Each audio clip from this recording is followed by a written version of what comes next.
Olá, hoje o nosso Conversa Política é com mais um pré-candidato ao governo do Paraná. Hoje vamos conversar com Guto Silva, que é o secretário das cidades.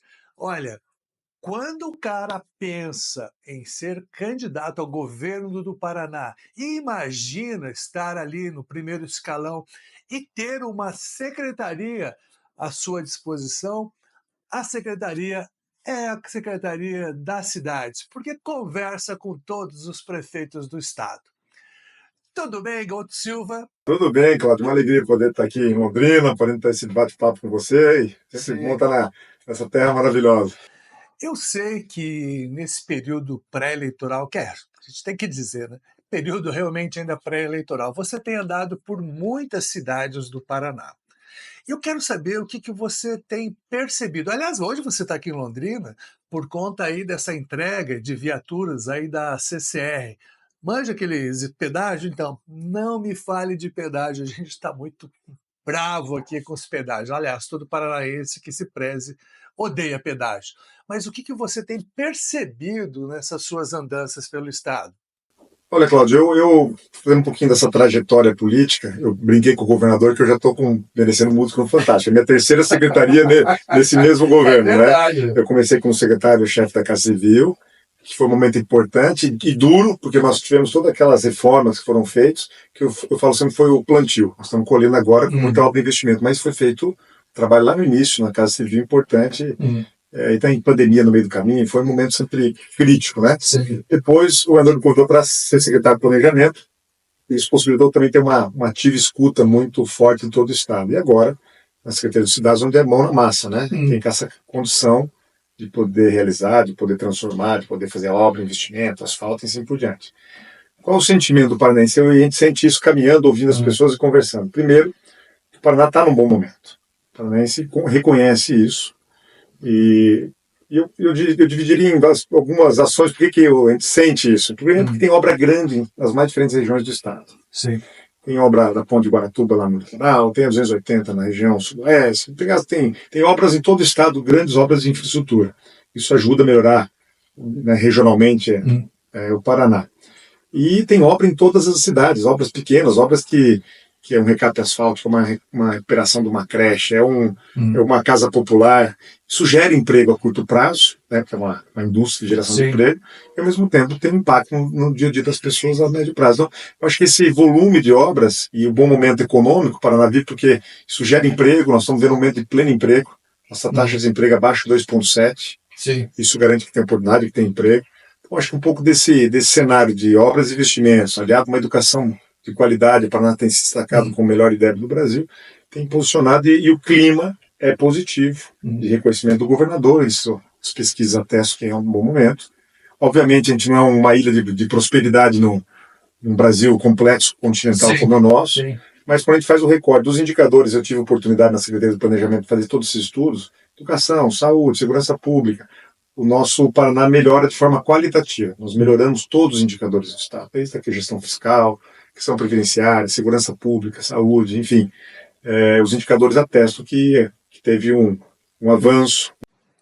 Eu sei que nessa questão da empregabilidade, realmente o Paraná está muito bem, da mesma forma que todo o Brasil, né? A gente está vivendo um momento ímpar na história do país aí com relação à empregabilidade. Só não está trabalhando realmente quem não quer.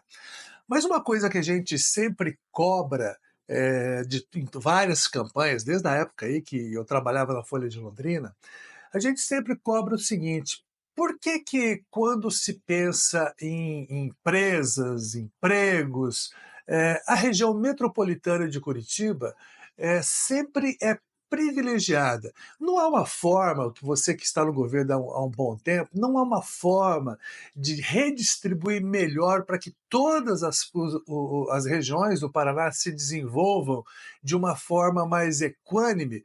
A empregabilidade, mas essa questão do dinheiro no bolso. Não há uma forma melhor de distribuir essas empresas pelo Estado? É possível, Claudio, tem explicações porque o investimento muitas vezes fica concentrado. Importante lembrar que a reforma trabalhista ela permitiu que o Brasil, os indicadores do Brasil estão de baixa taxa de desemprego.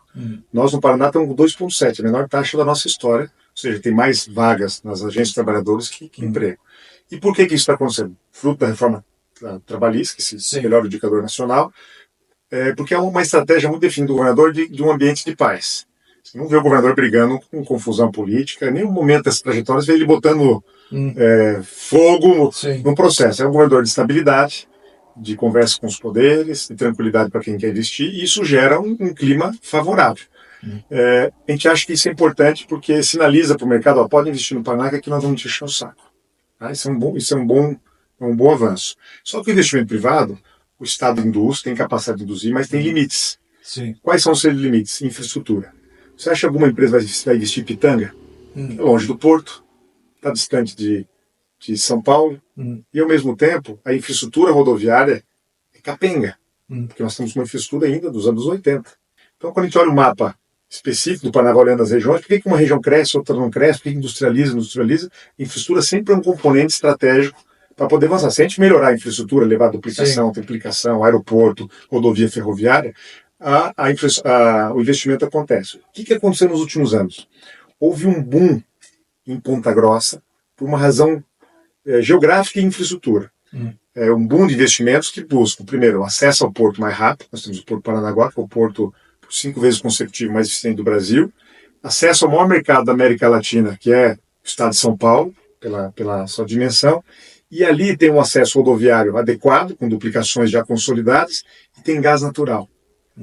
Então, quando a gente olha a perspectiva do Paraná, e nesse novo plano do gás, eu acho que a gente vai conseguir corrigir essa infraestrutura, que gás natural, muitas vezes a gente imagina que é para fazer a cozinha, para a indústria, não, é um componente industrial importante energético, que grande parte da indústria que tem intensidade de energia depende muito de gás de suprimento barato. Então o gás só tinha o trecho Ponta Grossa, Curitiba e São Paulo, o Gasbol, que vem da Bolívia, e aí uma indústria vai começar a fazer conta, fala, olha, perto do porto, mais próximo, tem isso, tem aquilo, tem insumo barato, tem gás. Então o gás tem sido um vetor, e a gente sente quando a empresa vai olhar o Paraná, que acabou, sobretudo Ponta Grossa, destacaria nesses últimos anos, recebendo muitos investimentos, grandes indústrias intensivas. O governador veio aqui em Londrina e Maringá recentemente, anunciou o gasoduto Maringá-Londrina. E também tem alguns planos de expansão do gás para Cascavel, outras regiões, porque gás significa indústria de ponta, sobretudo numa crise energética que nós tivemos agora recentemente, que Ucrânia, no Oriente Médio, isso tudo afeta o insumo petróleo, que afeta a questão do gás. Então, eu acredito que com a infraestrutura adequada, falando aqui Maringá, Londrina, cidades maiores, com gás natural, com esse plano de expansão das rodovias, mesmo concessionárias, mesmo pedagiadas, nós vamos ter um ambiente ainda mais favorável, porque, vamos lá, Londrina está encostadinho aqui em São Paulo. Nós temos que aproveitar essa dinâmica. Quando a gente olha a perspectiva econômica, uma visão minha de Londrina, ela está muito ancorada na ciência, na inovação, na educação, com esse pilar. Aqui em Londrina e nas cidades vizinhas, nós temos aqui perto de 2.000 empresas voltadas para tecnologia da informação. 2 gigantes, inclusive. A Tata, que é uma empresa indiana, e também a Atos. A Atos, inclusive, para quem muita gente ainda não sabe, mas na última Olimpíada que aconteceu no Brasil, ela foi a empresa que cuidou da segurança digital das Olimpíadas. E outro também ponto positivo nessa questão de tecnologia da informação é que Londrina é a única cidade do Brasil que tem no Senai um curso especializado, um hub, um curso especializado em inteligência artificial, ou seja, mão de obra para esse setor, aqui tem bastante. E, Cláudio, tem uma trinca, quando a gente estuda um pouquinho assim, os países que o país venceu, avançou, tem uma trinca que é imbatível, que é a primeira infraestrutura, que é a infraestrutura da competitividade com a indústria, da condição de escoamento, além de conforto do cidadão. É o primeiro. O segundo é produtividade. Aqui nós entramos em Londrina. Produtividade, aumento de produtividade está vinculado à educação de ponta. Quando você tem um ambiente de educação, a produtividade aumenta. Os índices do Brasil de produtividade são muito baixos. Nós precisamos melhorar muito o índice de produtividade, mas quando a gente encontra a educação pública, nós não vamos tirar leite dessa pedra de jeito nenhum. Nós precisamos melhorar muito a educação pública. E tem um olhar, depois eu vou falar um pouquinho sobre a educação do Paraná, que vai nos ampliar a produtividade. E um detalhe, A população do Paraná envelheceu. Em 10 anos nós vamos ter mais idosos. É pessoal isso comigo? Não, você está jogando. Você está na categoria jovem, Cláudio. Está jogando bola toda semana. Mas aí, hoje em dia a gente brinca, fala assim, não, eu estou jogando mais naquela categoria subóbito, entendeu? Quase ali e tal, entendeu? Ainda está jogando, eu estou naquela sublesão, é um jogo na lesão. Então, e aí essa questão da produtividade é importante porque está vinculada à educação. E o terceiro é crédito. Falar em juros no Brasil é quase para você estimular. Quando a gente olha o Paraná, a gente está olhando infraestrutura, nós vamos mudar completamente a cara de infraestrutura urbana. Esse Paraná que está envelhecendo, nós vamos ter mais em 10 anos mais idosos do que crianças. O que acontece? A população economicamente ativa, ela fica restringida. Tem menos gente trabalhando e mais gente aposentada. Então isso você vai ter uma demanda por mão de obra, que já estamos vivenciando isso, vai ter que tecnificar, vai ter que trazer mais tecnologia e gente para operar essa tecnologia.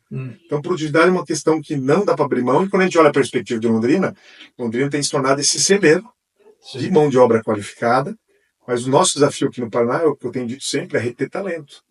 Não adianta a cidade de Londrina formar um aluno gastando milhões com o contribuinte de Londrina, e depois o Estado pega e fala, não, agora é comigo. Ensino médio de qualidade. Ou muito o que acontece é outros estados levarem, ou outros países. É isso. A gente tem notado isso. Aí ele vai na UELC estudar, dinheiro público, contribuinte paranaense, olha que bonitão se formou, não, vamos aparecer uma oportunidade em Boston, em Chicago, em São Paulo. Toda vez que nós perdemos um talento, a sociedade perdeu, nós perdemos. Nós não podemos desperdiçar talento. Esse capital humano, e Londrina tem conseguido inverter um pouco essa lógica. Com base nesse ambiente inovador, Londrina tem sido uma atração, tem sido pelo ambiente da cidade, pelas condições, é um polo de retenção e atração de talentos. Nosso desejo é transformar o Paraná como um polo de atração e retenção de talentos. Olha, mas, por exemplo, o Norte Pioneiro, que talvez seja uma das regiões mais pobres do Paraná. Não é possível fazer um trabalho um pouco mais focado para vocês conseguirem desenvolver essa região? Porque, olha, no Norte Pioneiro não é Norte Pioneiro por acaso, né? Eles são pioneiros em muitas coisas, porém é uma região muito pobre. E o Estado, às vezes, a gente percebe que não olha de uma forma mais adequada para essa região aqui.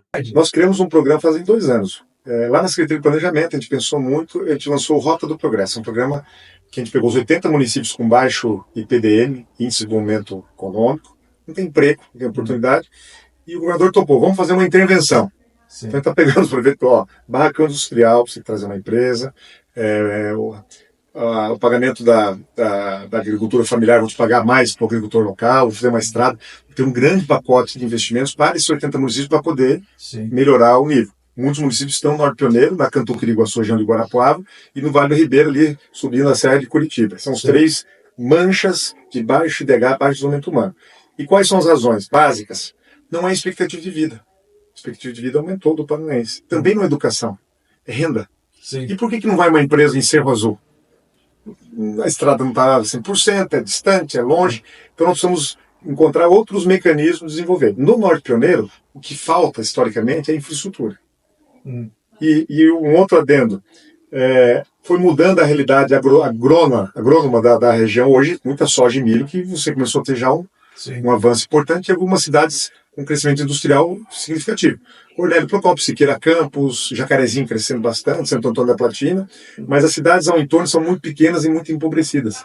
Então nós precisamos mudar essa realidade com um programa específico do Estado, e aí nós destacamos investimento em infraestrutura e volta à produtividade e educação. Nós temos um programa chamado Talento Tech. Nós selecionamos 50 cidades, dessas que nós estamos listando. Nós formamos esse aluno no contraturno com salário, eu vou te pagar R$1.000 por mês, você fica estudante, dou computador, dá uma trilha de programação, e nós temos um acordo com as Big Techs, as grandes empresas, TCS, Google, Microsoft. Olha, a hora que o menino de Jabuti terminar o curso, você vai contratar ele. Então eu estou dentro do programa. Nós precisamos de mão de obra nessa área. Só com uma condição, você não pode tirar ele de Jabuti. Como assim? Teletrabalho, vamos pôr, e aí eu apoio a conta. Se nós pegar 20 meninos de Jabuti, ganhando o que ganha o mercado, que é o dobro da média salarial, lá em Jabuti é o seu triplo. Se a gente fazer 20 meninos, meninas, é mais meninas, que é legal, nós vamos começar a mudar a realidade desses municípios com intervenção. Então esse programa a gente está botando muita fé. Primeiro ano, terminando agora um sucesso, e está transformando essa realidade. Então a gente acredita, educação de ponta, com condições de ele poder trabalhar na cidade, uma melhoria de infraestrutura regional, que aí depende do Estado, de fazer o seu papel, poder ampliar e ter um grande pacote de investimento, a gente acredita que vai mudar essa realidade. Então, a gente fez um trabalho de lupa, de acupuntura, claro, falou, vem cá, por que Londrina, que maravilha, desenvolvido, Curitiba desenvolvido, por que Adrianópolis não desenvolve? A gente está olhando essa perspectiva para poder interferir. E nós estamos confiantes. Você está no governo há 8 anos, né? E é pré-candidato ao governo do Estado. Vamos trazer um pouco de saia justa aqui para essa nossa conversa. Nesse período todo que você está no governo, o que você realmente olhou e pensa assim: nossa, aqui a gente fez uma certa bobagem, dava para ter feito melhor. E também o que poderia ser feito de novidade, de repente, num futuro mandato seu? Tem alguma coisa assim que vocês deixaram de fazer que é uma espinha de peixe na garganta? Tem. Bom, não é que justificar, mas a pandemia deu uma parada em alguns programas, mas a gente avançou na educação, que a gente tem muito orgulho. Esses programas de poder mudar regionalmente está funcionando bem, infraestrutura caminhando bem. Eu acredito que falta 2 coisas para o Paraná.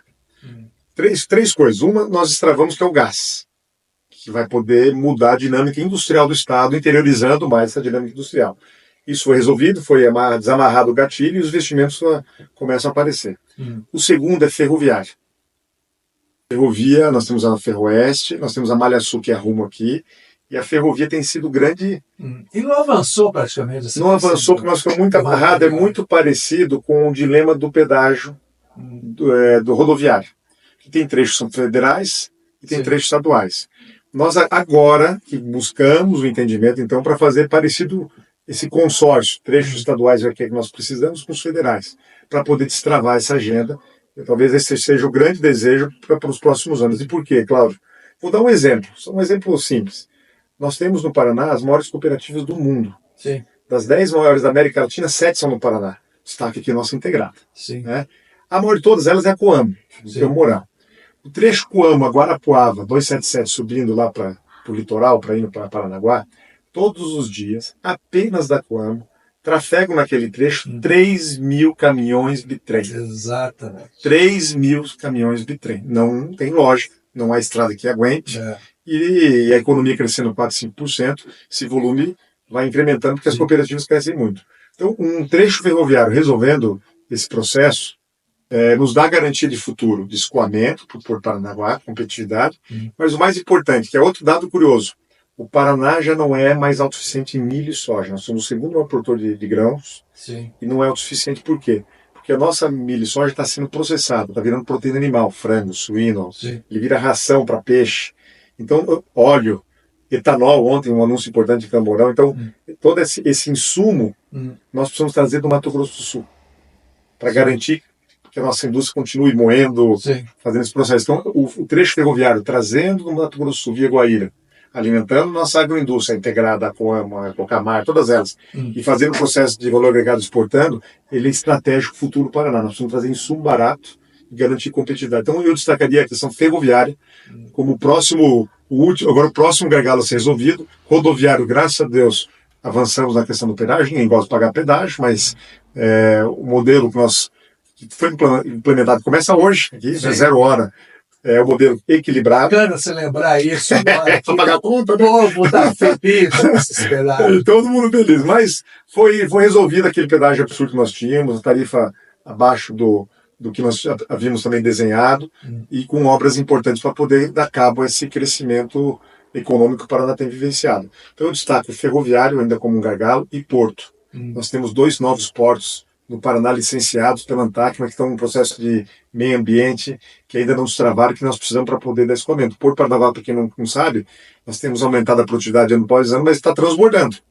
Tem carga, está escapando para São Paulo, Santa Catarina, então a gente acha que esses 2 portos dariam uma dinâmica. Então o desafio do Estado, do ponto de vista estrutural, são esses 3, mas do ponto de vista humano, que pouca gente fala, Cláudio, é sobre o momento etário. O último censo do IBGE aponta que nós estamos velhos, estamos envelhecendo. Tá? O envelhecimento do ponto de vista orçamentário, você tira menos gente, terá menos gente produzindo, mas se envelhecer mais gente na Previdência Social, E o Brasil envelhecendo sem poupança. Exato. Então, esse idoso, nas políticas sociais, as políticas de saúde, nós vamos ter que incrementar o orçamento para poder cuidar. E as políticas de cuidado ainda são muito tímidas no Brasil. Sim. Então nós vamos chegar em 2044, é o ápice do Paraná. 12 milhões e 500 mil habitantes. É o desenho do IBGE. Nós vamos chegar no ápice populacional. Sim. Depois vamos decrescendo. Só que esse decréscimo é com uma base da pirâmide aumentando no idoso. Então a nossa preocupação é política para o idoso, quem cuida do idoso, quem é que vai cuidar do cuidador, políticas assistenciais mais robustas para viver com dignidade. E, obviamente, do ponto de vista da economia, é isso. Estou tirando mais gente do mercado de trabalho. Como é que nós vamos fazer para que o Paraná continue crescendo? Eu acho que esse é o nosso próximo dilema, que está logo ali. Política. Você está num partido que há um certo congestionamento de candidatos. Você olha para um lado, está o Rafael Greca, que foi prefeito de Curitiba e teve outros cargos. Do outro, o presidente da Assembleia, o Alexandre Cury, né? E na reformulação que houve, e também tem o Sérgio Moro, que todos vocês seguem mais ou menos numa mesma linha, numa mesma pista. Na mudança de secretariado, havia até uma certa briga pela Secretaria de Cidades, que ficou na sua mão, né? O governador disse, vai que é sua, Guto. Mas assim, como é que vocês vão trabalhar isso, né? Como é que esse espaço, essa briga por espaço que vocês estão fazendo? Bom, ser colocado nessa possibilidade de suceder um governo, da qual eu participo desde o primeiro dia, ajudei a construir, e tenho orgulho do que foi construído, me enche de orgulho e fico envaidecido. Você pode ser sucessor, fico todo felizão, né? Não vou falar que não. Né?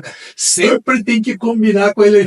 Exatamente. Entretanto, eu, por experiência política, sabe que tem uma jornada, nós temos um grupo muito forte, e a nossa perspectiva é que a gente não pode dividir esse grupo, porque, de fato, nós temos uma mudança muito forte na trajetória econômica e social do Paraná, que o governo consegue impor esse ritmo. Então, nós acreditamos que é importante continuidade. Eu sempre falo uma coisa, Cláudio, que é um sentimento aí como brasileiro. O maior problema de uma nação é a escassez de liderança. O Brasil tem uma escassez de liderança danada.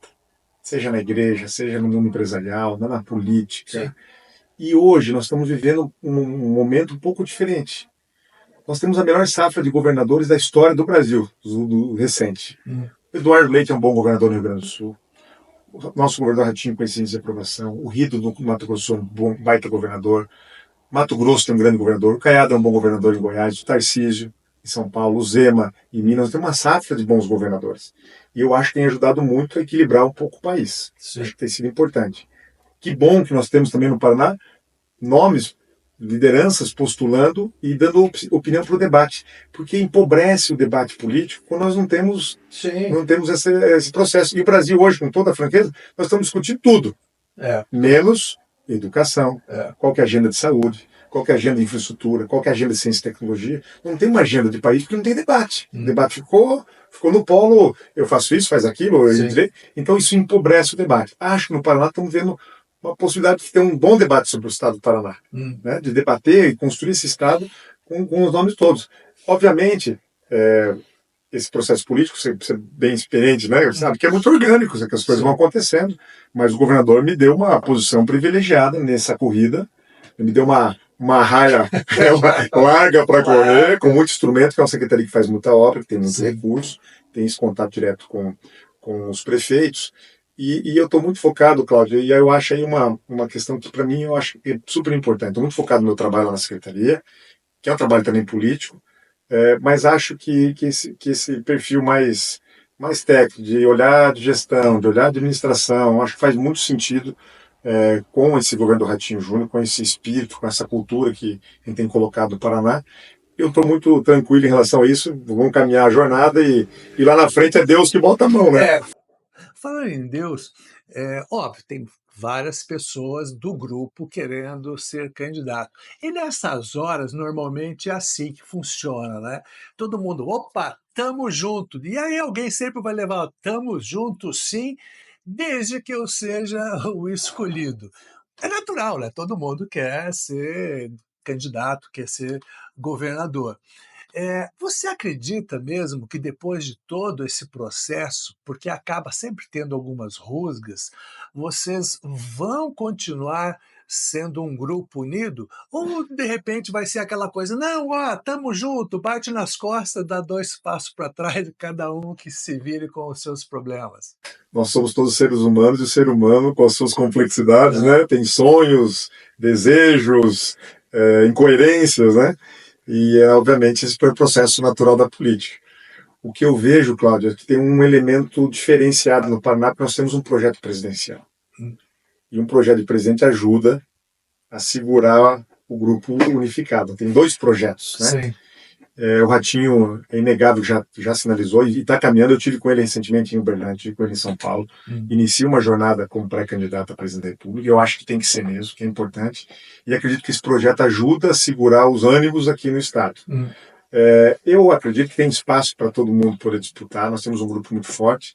Nós temos candidato a governo, a vice-governo, tem Senado, tem várias composições que, se tiver inteligência, maturidade, e a gente tem condições de ficar unido. E o projeto nacional acaba também sendo essa amálgama para poder unir o time. Mas, obviamente, nós estamos lidando com gente, com aspirações, com sonhos, né? E aí tudo pode ocorrer. Você falou, né, nesse projeto nacional. Você acha, fazendo uma avaliação sua, uma avaliação política, você já está há bastante tempo nessa área, mas você acha que essa entrada do governador do Rio Grande do Sul, Eduardo Leite, no PSD, a convite do ambíguo, sempre ambíguo, Kassab, isso pode acabar atrapalhando o projeto do Ratinho de ser candidato à presidência? Você acha que vai botar água no chope do Ratinho nesse momento que ele já vinha trabalhando há um certo tempo para pegar essa vaga e disputar a presidência do Brasil? Ou Eu não? acho que ele Porque são dois que querem, sim, né, ser candidatos a presidente. Eu acho que amplifica o teor alcoólico da campanha, porque o Eduardo Leite é um grande governador também, vivenciou pandemia, as enchentes, é uma pessoa nova, jovem, arejada, que está realmente pensando o Brasil. E nós vimos com ótimos olhos, porque um palanque nacional ele é composto por palanques regionais. Sim. Então, quando a gente olha na perspectiva nossa do Sul, nós temos o governador com projeto de sucessão no Estado. Nós temos Santa Catarina, João Rodrigues, prefeito de Chapecó, postulando um processo, ou seja, tem palanque formado com grandes lideranças, o prefeito Topazio de Florianópolis, tem um palanque montado por Ratinho, do PSD, em Santa Catarina. No Rio Grande do Sul, o partido era muito fraco.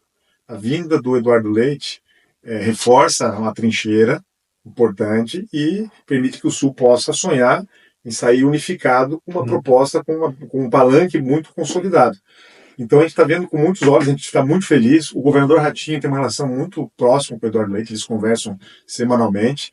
Obviamente o Eduardo também tem seus sonhos, pretensões, projeta também sua carreira política, mas as falas do Eduardo e as conversas que nós tivemos, eu participei de algumas conversas também com ele, com o Ratinho, são muito consistentes de que nós precisamos pensar um projeto de país. E o Ratinho também fala isso, vamos construir um projeto de país. Lá na frente, se for Pedro ou Zé, nós vamos construir juntos. Mas vamos com grandeza apresentar um projeto diferente de país. E o Eduardo e o Ratinho têm entabelado assim, com muita franqueza e a gente tem visto com ótimos olhos a entrada dele nesse projeto nacional. Entre os dois, você votaria em quem? No Ratinho, né? Bom, você quer dar uma facilitada. Você sabe que o Eduardo também é uma grande figura, eu acho que tem uma representatividade forte, é um estado importante como o Rio Grande do Sul. Pegou enchente também, né? Deu um azar danado com todo esse processo. Sim. Mas quando a gente olha o Paraná, e aqui não quero fazer uma comparação, é impressionante quando a gente compara o estado do Paraná com os avanços qualitativos com outros estados. Nós temos a melhor educação pública do país. Fomos eleitos por 3 vezes o estado mais sustentável. Nós somos esse supermercado do mundo que gera alimento para todo mundo. Tendo o maior plano de investimentos em infraestrutura do país, da América Latina, com um pacote rodoviário de concessões, mais as rodovias que estão sendo construídas. Então o Paraná vive um bom momento, e quando você compara o Paraná com todo mundo, nós estamos bem na frente. Bem na frente. Economia, nós crescemos, está aí, China e Estados Unidos. Se você pegar um recorte histórico dos últimos anos, nós crescemos mais que os dois. A economia do Paraná, se o Paraná fosse um país, está crescendo mais que o dobro da média do Brasil, e é um estado já próspero, que avança forte, e com muito vigor.